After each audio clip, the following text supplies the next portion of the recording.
하루 15분 성경 읽기 생명의 말씀사 현대인의 성경. 오늘은 제55일차로 사사기 15장부터 시작합니다. 사사기 15장.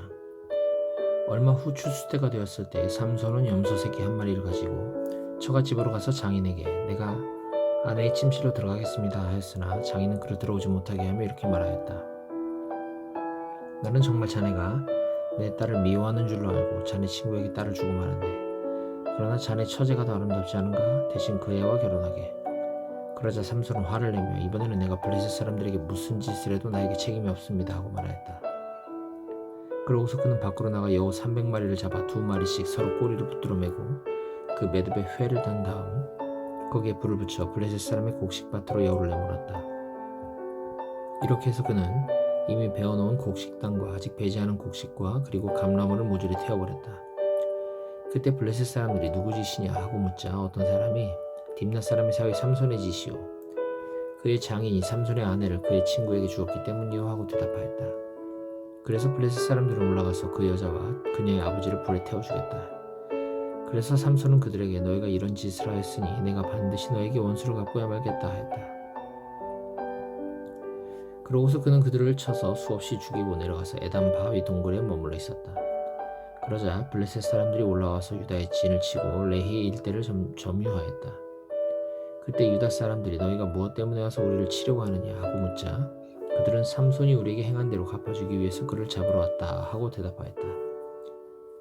그래서 유다 사람 3,000명이 에담 바위 동굴로 내려가서 삼손을 꾸짖었다. 우리가 블레셋 사람의 지배를 받는 줄 내가 알지 못하느냐? 네가 어째서 이런 일을 저질렀느냐? 그들이 나에게 한 대로 나도 그들에게 갚아줬을 뿐이다. 우리가 너를 묶어 블레셋 사람의 손에 넘겨주려고 왔다. 그렇다면 너희가 직접 나를 죽이지 않겠다고 맹세하여라. 좋다. 우리가 너를 묶고 그들의 손에 넘겨주기만 하고 너를 직접 죽이진 않겠다. 그러고서 유다 사람들은 새 밧줄 2개로 그를 묶어 바위 동굴에서 끌어내었다. 삼손이 레히에 이르자 블레셋 사람들이 소리를 지르며 그를 향해 달려나왔다. 그때 여호와의 성령께서 그에게 강한 힘을 주심으로 그의 팔을 묶었던 밧줄이 불탄 새끼줄처럼 끊어져 그 손에서 떨어져 나갔다. 그래서 삼손은 당나귀 턱뼈 하나가 있는 것을 보고 그것을 집어 블레셋 사람 1,000명을 죽이고 이렇게 노래하였다. 나귀 턱뼈 하나로 무더기에 무더기를 쌓았으니 내가 나귀 턱뼈 하나로 1,000명을 죽였다네. 그러고서 삼손은 그 나귀 턱뼈를 집어던지고 그곳을 라맛 레히라고 불렀다. 그러나 그는 목이 너무 말라 여호와께 부르짖었다. 주께서는 나에게 이처럼 큰 승리를 주셨습니다. 그런데 내가 이제 목말라 죽어야 하며 이방 민족 블레셋 사람의 손에 붙잡혀야 하겠습니까? 그때 하나님이 그곳 레히에 있는 한 우묵한 곳을 터지게 하셨다. 그러자 샘물이 솟아나와 삼손은 그 물을 마시고 원기를 다시 회복하였다. 그래서 그 샘을 엔학고레라고 불렀는데 그것이 오늘날까지도 레히에 있다. 삼손은 블레셋 사람들이 통치하던 시대에 20년 동안 이스라엘의 사사로 지냈다. 사사기 16장. 어느 날 삼손은 가사로 가서 그곳에 어떤 창녀를 보고 그녀의 침실로 들어갔다. 가사 사람들은 삼손이 거기에 있다는 말을 듣고 그것을 포위하여 성문에서 밤새도록 숨어 기다렸다. 그들은 밤새도록 침묵을 지키며 새벽까지 기다렸다가 죽여버리자 하고 속삭였다. 그러나 삼손은 자정까지 그곳에 누워있다가 한밤중에 일어나 밖으로 나가서 그 성의 문짝과 2 기둥과 빗장을 뽑아 어깨에 메고 헤브론 앞에 산꼭대기로 올라갔다.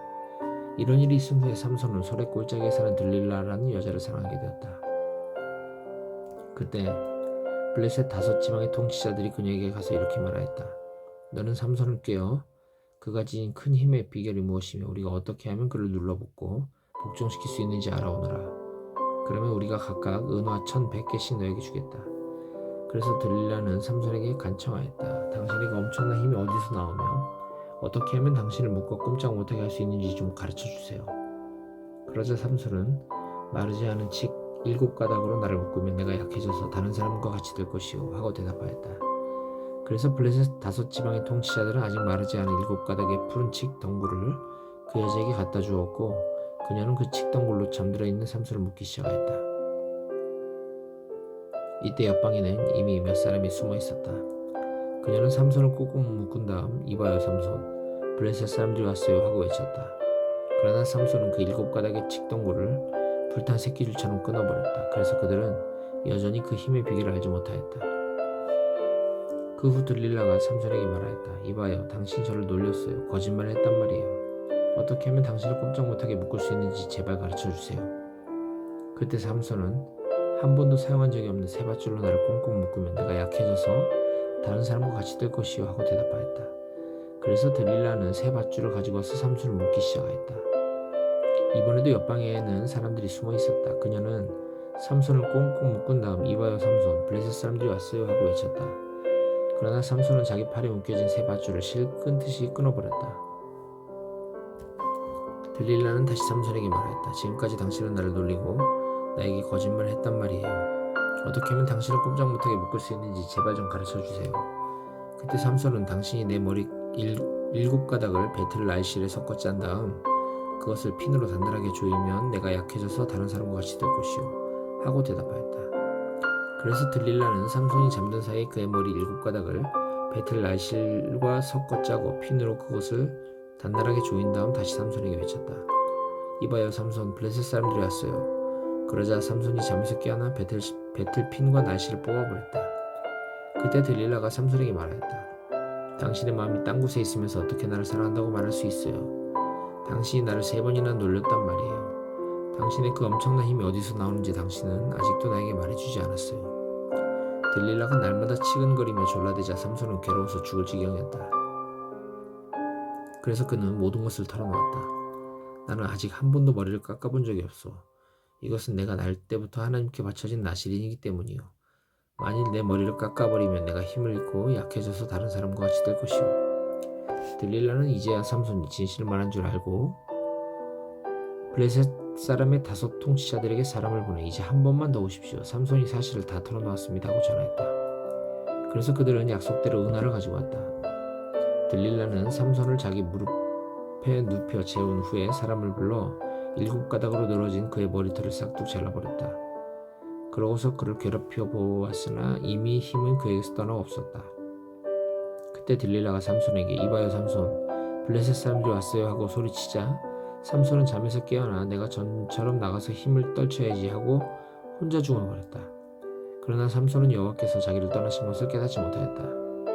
그러자 블레셋 사람들이 그를 사로잡아 그의 2 눈을 뽑고 가사로 끌고 가서 노사슬로 묶어 감옥에서 맷돌을 돌리게 하였다. 그러나 깎인 그의 머리털은 다시 자라기 시작하였다. 블레셋 통치자들은 그들의 신 다곤에게 성대한 제사를 드리려고 한자리에 모여서 즐거워하며 우리의 신이 우리 원수 삼손을 우리 손에 넘겨주셨다 하고 외쳤다. 백성들도 삼손을 보고 그들의 신을 찬양하며 이렇게 외쳤다. 우리 땅을 못쓰게 만들고 우리 백성을 수없이 죽인 원수 삼손을 우리의 신이 우리 손에 넘겨주셨다. 그들은 또 몹시 흥겨워 삼손을 끌어내어 제주를 부리게 하자 하고 삼손을 감옥에서 끌어내었다. 그래서 삼손은 그들을 위해 제주를 부렸다. 그들은 삼손을 기둥 사이에 세웠는데 그때 삼손이 자기 손을 붙들고 있는 소년에게 이 신전을 버티고 있는 기둥을 찾아내 거기에 기댈 수 있게 해다오 하고 부탁하였다. 그 신전에는 수많은 남녀가 가득 차 있었다. 블레셋 모든 통치자들도 거기에 있었으며 옥상에는 3,000명 정도의 남녀가 삼손이 제주 부리는 것을 지켜보고 있었다. 그때 삼손은 여호와께 기도하였다. 주 여호와여 나를 기억하소서. 하나님이시여 나에게 한 번만 더 힘을 주셔서 나의 2 눈을 뽑은 적 블레셋 사람들에게 단번에 원수를 갚게 해주소서. 그러고서 삼손은 그 신전을 버티고 있는 중앙의 2 기둥에 양손을 하나씩 갖다 대고 떠밀며 블레셋 사람들과 함께 죽게 하소서 하고 외치며 있는 힘을 다해 그 기둥을 밀쳤다. 그러자 그 신전이 블레셋 통치자들과 그 안에 있는 모든 사람들 위에 무너져 내렸다. 이와 같이 삼손은 살아있을 때보다 그가 죽을 때 더 많은 사람을 죽였다. 그런 다음에 그의 형제들과 친척들이 내려와 그의 시체를 거두어 가지고 올라와서 소라와 에스다올 사이에 있는 그의 아버지 마노아의 묘지에 장사했다. 이렇게 해서 삼손은 20년 동안 이스라엘의 사사로 지냈다. 사사기 17장. 에브라임 산간지대에 미가라는 사람이 살고 있었다. 어느 날 그가 자기 어머니에게 전 어머니께서 은화 1,100개를 훔쳐간 사람을 저주하는 소리를 들었습니다. 보십시오, 그 은화가 여기 있습니다. 내가 그것을 훔쳤습니다 하자 그의 어머니는 내 아들아 여호와께서 너를 축복하시기 원한다 하고 말하였다. 미가가 은화 1,100개를 그의 어머니에게 돌려주자 그녀는 내가 너를 위해 이 은을 여호와께 바쳐 조각한 신상과 주주한 우상을 만들어 그것을 너에게 도로 주겠다 하였다.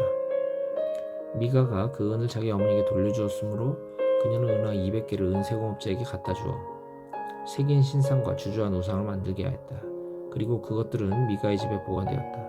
미가에게는 신당이 있었으므로 그는 에봇과 가정신들을 만들고 자기 아들 중 하나를 제사장으로 세웠다. 이 당시에는 이스라엘에 왕이 없었기 때문에 사람마다 자기 생각이 좋을 대로 하였다. 이때 유다 지파에 속한 한 젊은 레위인이 유다 베들레헴에 살고 있었다. 그가 살 곳을 찾아 베들레헴을 떠나가던 중 에브라임 산간지대에 있는 미가의 집에 이르게 되었다. 미가가 그에게 자네는 어디서 왔는가 하고 묻자 저는 유다 베들레헴에 사는 레위인입니다. 살만한 곳을 찾고 있는 중이죠 하고 그가 대답하였다. 그러자 미가가 제안하였다. 그렇다면 나와 함께 있는 것이 어떤가? 자네는 내 자문관과 제사장이 되어주게. 그러면 내가 매년 은화 10개를 주고 옷과 음식을 제공하겠네. 그래서 그 젊은 레위인은 미가와 함께 살기로 승낙하였으며 그는 미가의 아들처럼 되었다. 미가가 레위인을 거룩히 구별하자 그는 미가의 제사장이 되어 그 집에서 살았다. 그때 미가가 이제 내가 레위인을 내 제사장으로 세웠으니 여호와께서 나에게 복을 주실 것이다 하고 외쳤다. 사사기 18장. 이때는 이스라엘의 왕이 없는 시대였다. 그리고 단지파는 이스라엘 지파들 중에서 아직 살 땅을 얻지 못하기 때문에 정착할 땅을 찾고 있었다. 그래서 단지파 사람들은 그들의 모든 집안을 대표하는 5명의 용사를 소라와 에스다올에서 선발하여 땅을 정찰해 오도록 하였다. 그들은 에브라임 산간지대로 들어가서 미가의 집에 묵게 되었다. 그들이 거기서 그 젊은 레위인의 목소리를 알아듣고 그에게 가서 물었다. 누가 너를 이리로 데려왔느냐? 너는 여기서 무엇을 하며 왜 이곳에 있느냐? 그러자 그는 미가가 자기에게 한 일을 다 말하고 그가 나를 고용하였으므로 내가 그의 제사장이 되었습니다 하고 대답하였다. 그때 그들이 우리가 가는 길이 성공할 것인지 하나님께 물어봐 주게 하고 부탁하자 그는 평안히 가십시오. 이 여정이 여호와께서 여러분을 보살펴 주실 것입니다 하고 대답하였다. 그래서 그 5사람들은 거기서 떠나 라이스로 갔다. 그곳 사람들은 시돈 사람들처럼 한가하고 평화롭게 살고 있었다. 그들은 아무것도 부족한 것 없이 번영을 누리고 있었으며 시돈 사람들과도 멀리 떨어져 있어서 다른 민족과 별로 접촉이 없었다. 그들이 소라와 에스다올에 돌아왔을 때 자기 지파 사람들이 너희가 본 땅은 어땠느냐 하고 물었다. 그래서 그들은 이렇게 대답하였다. 가서 치자. 우리가 본 땅은 아주 좋은 땅이었다. 자, 망설이지 말고 빨리 가서 그 땅을 점령하자. 너희가 그곳에 가면 태평스럽게 살고 있는 백성들을 보게 될 것이다. 그 땅은 아주 넓고 아무것도 부족한 것이 없었다. 이렇게 좋은 땅을 하나님이 우리에게 주셨다. 그러자 단지파 사람 600명이 무장을 하고 소라와 에스다올에서 출발하여 북쪽으로 올라가서 유다 기럇 여아림 부근에 진을 쳤다. 그래서 기럇 여아림 서쪽에 있는 그곳 이름이 오늘날까지도 마하네 단이라 불려지고 있다. 그들은 그곳을 떠나 에브라임 산간지대로 올라가서 미가의 집에 이르렀다. 그때 전에 라이스 땅을 정찰하러 갔던 그 5사람이 자기 지파 사람들에게 말하였다. 너희는 이 집안에 에봇과 가정신들과 새긴 신상과 주조된 우상이 있는 것을 알고 있느냐? 이제 너희는 어떻게 할 것인가를 생각하라. 그러고서 그 5사람은 젊은 레위 사람이 사는 미가의 집으로 들어가 그에게 안부를 물었다. 그때 단지파 사람 600명은 무장을 한 채 그 집 문 앞에 서 있었다. 그 5사람들이 신당으로 들어가 새긴 신상과 에봇과 가정신들과 주조된 우상을 가지고 나오자 무장한 단지파 사람 600명과 함께 문 앞에 서 있던 제사장이 그것을 보고 무슨 짓입니까? 하고 물었다. 그래서 그들은 이렇게 대답하였다. 조용히 해. 아무 말도 하지 말고 우리와 함께 가서 우리의 자문관과 제사장이 되라. 네가 이 집에서 한 가정의 제사장이 되는 것보다 이스라엘 민족 한 지파의 제사장이 되는 것이 더 낫지 않느냐? 그러자 그 제사장은 아주 기뻐하며 에봇과 가정신들과 새긴 신상을 받아들고 그들과 함께 떠났다. 그들은 거기서 발길을 돌려 그들의 자녀와 가축과 그들의 소유물을 앞으로 세우고 다시 진군하였다. 그들이 미가의 집에서 제법 멀리 떠나왔을 때 미가가 자기 이웃집 사람들을 데리고 단지파 사람들을 뒤쫓아오며 멈추라고 소리를 질렀다. 그러자 단지파 사람들이 돌아보며 미가에게 물었다. 네가 무슨 일로 사람들을 모아 이렇게 우리를 뒤쫓아왔느냐? 너희들은 내가 만든 신들을 가져가고 내 제사장을 데려갔다. 그래서 나에게 남은 것이 아무것도 없는데 너희가 어떻게 나에게 무슨 일이냐고 말할 수 있느냐? 더 이상 짓거리지 않는 것이 좋다. 그렇지 않으면 우리 가운데 성급한 사람들이 너와 내 가족을 쳐서 죽일지도 모르겠다. 그러고서 그들은 계속 진군하였다. 그러자 미가는 그들이 너무 강해 자기 힘으로 당해낼 수 없는 것을 알고 집으로 되돌아왔다. 단지파 사람들은 미가가 만든 우상들을 가지고 제사장과 함께 라이스로 가서 한가하고 평화롭게 사는 그곳 백성들을 쳐 죽이고 그들의 성에 불을 질렀다. 그러나 그들을 구해줄 자가 아무도 없었다. 이것은 그 성이 시돈에서 멀리 떨어진 벳르홉 부근의 골짜기에 위치하고 있어서 다른 민족과 접촉하는 일이 없었기 때문이었다. 단지파 사람들은 그 성을 재건하고 그곳에 정착하였다. 그리고 그들은 야곱의 아들인 그들의 조상 단의 이름을 따서 그 성을 단이라 불렀는데 본래 그 성의 이름은 라이스였다. 거기서 단지파 사람들은 자기들을 위해 그 우상들을 세웠다. 그리고 모세의 손자이며 게르솜의 아들인 요나단과 그의 자손들은 단지파가 포로되는 날까지 그들의 제사장이 되었다. 하나님의 집이 실로에 있는 동안 미가가 만든 우상들은 줄곧 단지파 가운데 있었다.